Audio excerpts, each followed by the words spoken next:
नमस्कार बच्चों, मेरा नाम है राहुल और आप देख रहे हैं मैं CBSE class worksheet 22, date 25/8/2020, subject English. ठीक है, तो आप इसे पढ़ेंगे आज हम।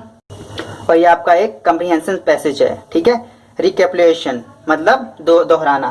तो दोहराते हैं एक बार। ठीक है, इसे आप पहचान रहे हैं, पिक 1 में, पिक 2 में नहीं पहचान रहे तो इसे एक बार हम जब इसे दोहराने की बात की तो एक बार देख लेते हैं हम। ठीक है, जो ये आपका है, जो आपका पिछली बार एमिली, ठीक है, जेलिनी के बारे में था, और दूसरा जो पिक था आपका ये है। ठीक है, इसका इस्तेमाल करेंगे हम और साथ के साथ बताएंगे भी। ठीक है, तो इन दोनों पिक का इस्तेमाल करते हुए आपको आप आंसर देने हैं आज। ठीक है, पिक 1 देखिए। ठीक है, look at the pic 1 and answer the following question. ठीक है, who is the lady in pic 1? Pic 1 में ये लेडी कौन है?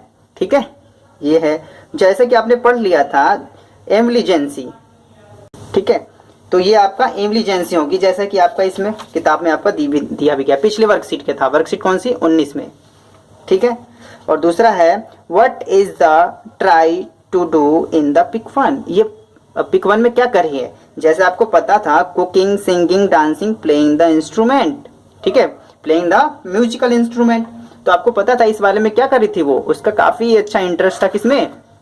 म्यूजिक में, और वो सुन भी नहीं पाती थी। एमिली इंटरेस्टेड इन म्यूजिक, तो क्या बजाएगी वो? आपका प्लेइंग अ म्यूजिकल इंस्ट्रूमेंट।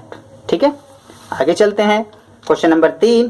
ठीक है, इस वाले में एमिली जेंसी है। ठीक है, तीसरे वाले में Emily is the most sought after multi, ठीक है, of dash of the world with a maestro of some thousand of instrument.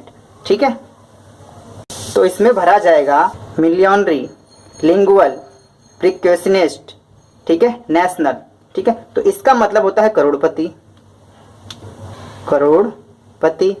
ठीक है, और इसका मतलब होता है दो भाषाओं को जानने वाला, दो भाषा को जानने वाला। इसका मतलब होता है कुछ बजाने वाला, बजाने वाला। इसका मतलब है नेशन, मतलब देश। ठीक है, तो इसका मतलब क्या था? जो एमिली थी उसका जो था बजाने से लेके है, तो इसका आंसर हो जाएगा आपका प्रिक्वेशनिस्ट। ठीक, आगे चलते हैं। She is an dash to millions of people dash who get dash by her determination. ठीक है, तो हैप्पीनेस या हैप्पी, इंस्पिरेशन, इंस्पायर्ड, मोटिवेशन, ठीक है, मोटिवेटेड, ऑल ऑफ दिस। तो इसमें से आपका आएगा, देखिए यहाँ से हैप्पीनेस, हैप्पी तो होगा नहीं, तो इसका मतलब ऑल ऑफ दिस नहीं हो सकता। ठीक है, अगर आपको कई बार कंफ्यूजन हो इसमें से कौन सा होगा, इनमें से कौन सा होगा, तो यहाँ देखिए एन लगा रखा है, तो एन के आगे ए ई आई ओ यू, ठीक है, वोवेल्स आपके आते हैं, तो इसके लिए आपका ये वाला सही होगा। ठीक, inspiration and inspired. She is inspiration of million, वो बहुत लोगों के लिए इंस्पिरेशन थी। हु गेट इंस्पायर्ड, जो इंस्पायर्ड हो गई थी बाय द डिटर्मिनेशन, अपने इरादे से इंस्पायर्ड हुई थी। पिक 2 कौन से देखेंगे? Pic 2। Look at pic 2 and answer the following question. Pic 2 को देखेंगे, देखिए दो पाथ नजर आ रहे हैं आपके। ठीक, तो इसी में बात चलेगी। ठीक है, road not taken is a dash poem, play, story and blood. तो क्या था? आप रोड पिक 1 देखो, यहाँ पे देखेंगे जो पिक 2 में था। ठीक है, यहाँ आपका रोड नॉट टेकन, ठीक है, तो यही वाला है रोड नॉट टेकन इज, क्या है ये आपका? ठीक है, ये आपका based on poem. Road, the road, blur हो रहा है भाई, थोड़ा सा देख लेता हूँ एक बार। ठीक है, ओके, ठीक है, रोड नॉट टेकन, तो ये आपका क्या है? पोयम। तो इस पे किस पे टिक करेंगे? पोयम पे। ठीक, ठीक है, उम्मीद है आपको समझ में आ रहा होगा। पिछली वाली वर्कशीट जिसने नहीं देखी वो देख सकता है, और जिसने देख रखी है उसे समझ में आ रहा होगा अच्छे से। Why did the poet select the less taken up road? ठीक है, वो कौन सा रोड सेलेक्ट करता है? He is lost his way, क्या वो अपना रास्ता भूल जाता है? To make a difference, क्या उसमें कोई अंतर है? It was by mistake, ये गलती से उसने ले लिया था ऐसा स्टेप। None of this, इसमें से कोई नहीं। तो उसने कौन सा रोड चूज किया था?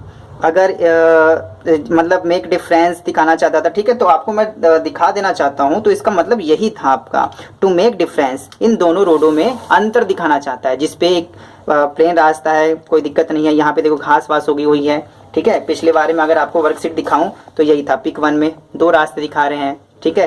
क्या वो भूल गया है, भटक गया है? नहीं, वो खड़ा होकर यहाँ पे सोच रहा है, ठीक है। तो आगे चलते हैं आपका, द पोयम टेल अस, और देखो इसका आंसर यही निकल गया। तो road not take is a, क्या है, पोयम है, प्ले है, क्या है, तो और ये इसका आंसर यहाँ पे भी आप देख सकते हैं, इसी में आ गया। The poem tell us we should think twice before taking any, मतलब हमें कोई भी चीज करने से पहले 2 बार सोचना चाहिए, ठीक है, इन लाइफ।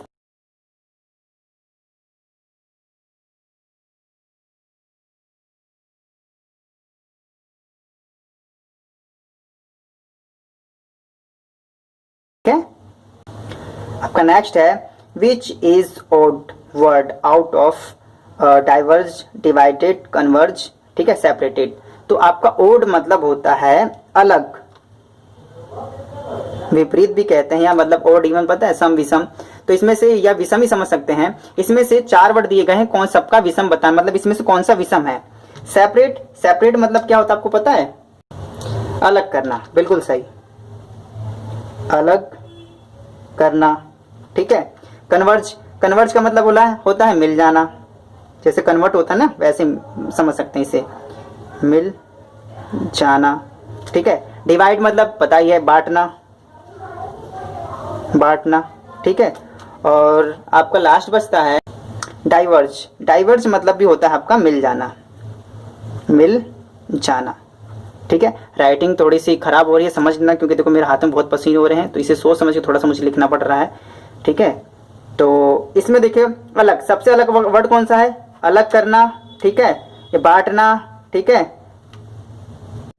ये डाइवर्ज वाला मैंने गलत लिख दिया, मेरे को लगा कि कन्वर्ज वाला है, लेकिन नहीं, इसका मतलब होता है 1 से 2, 1 से 2 बनना, ठीक है, 1 से 2 बनना, ठीक है। सॉरी, इसके लिए सॉरी चाहता हूं मैं। तो ठीक है, अलग होना, 1 से 2 बनना, बांटना, सब कहीं ना कहीं एक जैसे लग रहे हैं, और सबसे अलग है वो आपका कन्वर्ज। तो इसका आंसर हो जाएगा आपका कन्वर्ज, मिल जाना, ठीक है। मैं 20 क्लास के इस वीडियो को देखने के लिए धन्यवाद। जय हिंद, जय भारत।